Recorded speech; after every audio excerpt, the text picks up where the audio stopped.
can we talk about more specific examples where the faculty senate had a certain view about a certain policy, let's say, which was vetoed, to use the word, by the president?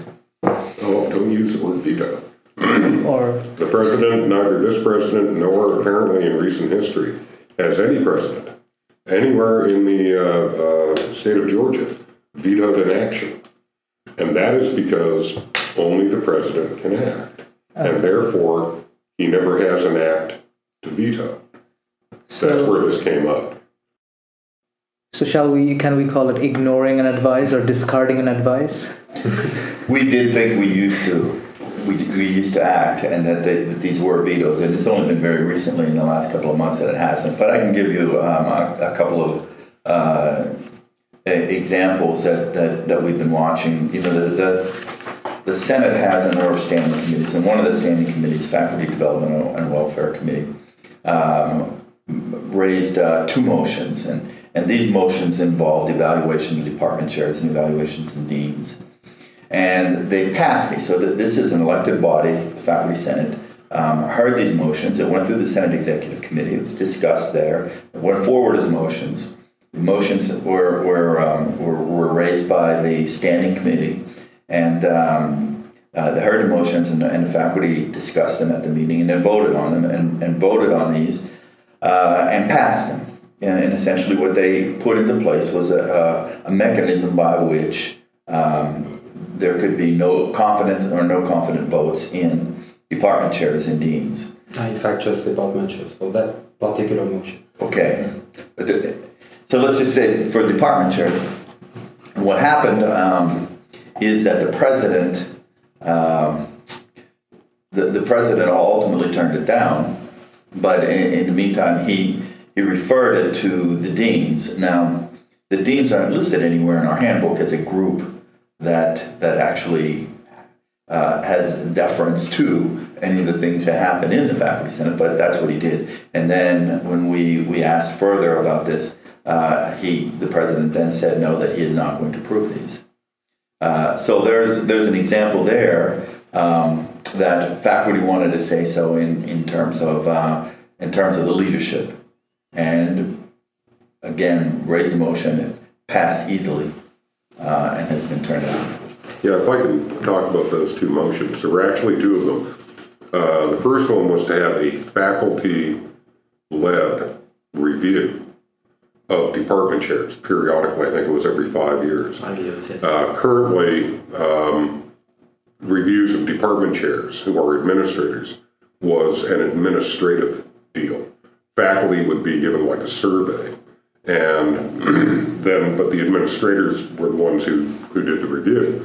And then the second motion was the one about setting up a rational mechanism for no confidence vote in a department chair. The Welfare Committee, Faculty Welfare Committee, actually has a representative from the Provost's office who sits on it.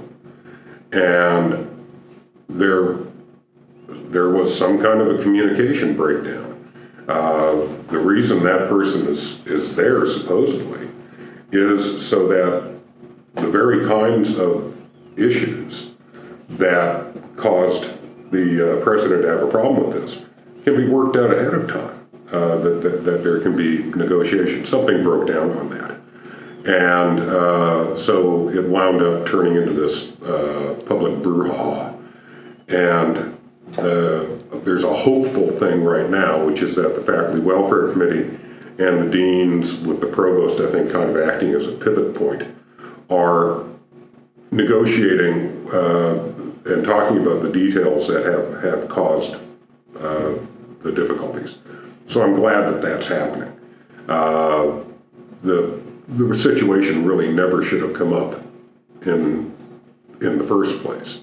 It could have been handled beforehand.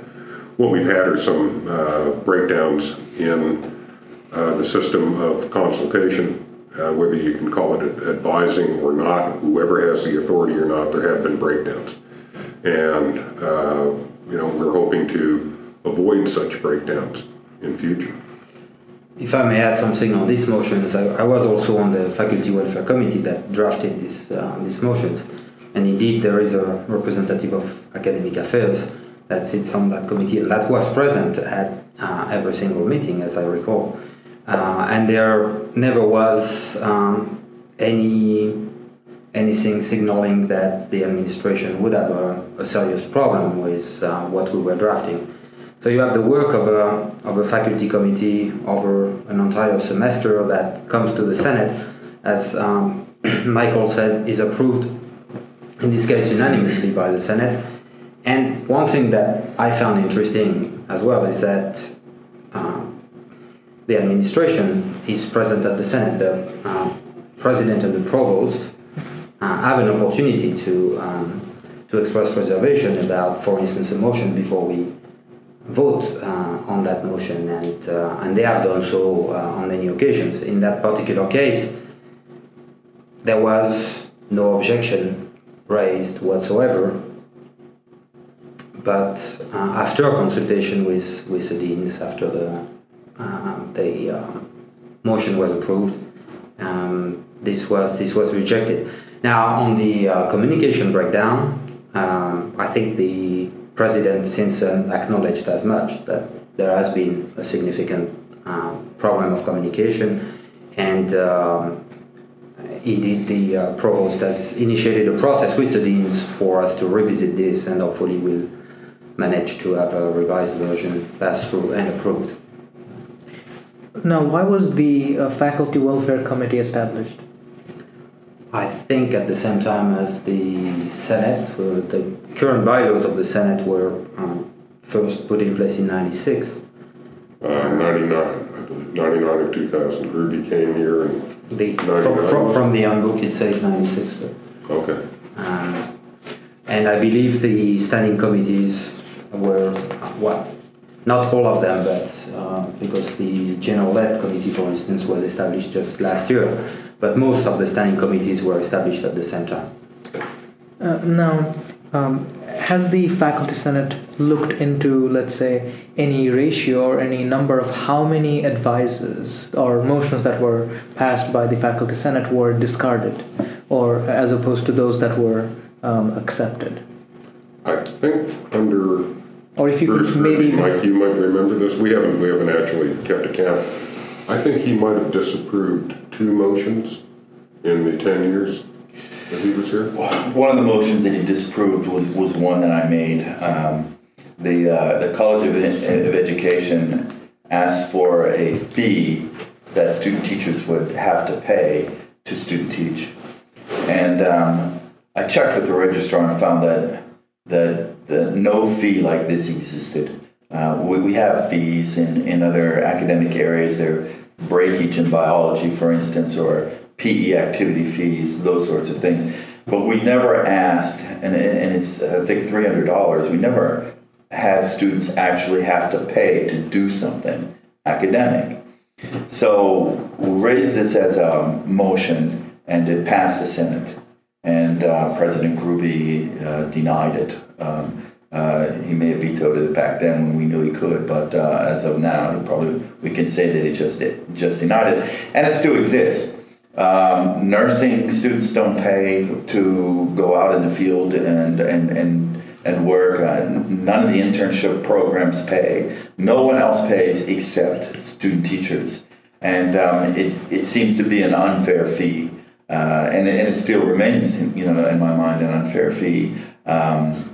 Again, it was something that people agreed on and said, yeah, it is unfair. Why these people? In fact, not only is it unfair, they're not even in class. They're not even in buildings. They're not even using the lights or the electricity. They're out in student teaching placements full-time every day. They only come back once or twice a whole semester. Why are we charging them $300? Anyway. That was one of the ones that he turned down. There was another one, and it escapes me right now. I can't remember. Yeah, I can't remember. But this president has turned down a number. And there was in a very brief. And there was another one under Gruby where it was passed. It was a welfare committee motion, and I really can't recall what it was. And it passed, and only after it passed was there a problem raised from the provost's office, even though the vice provost was sitting on that committee?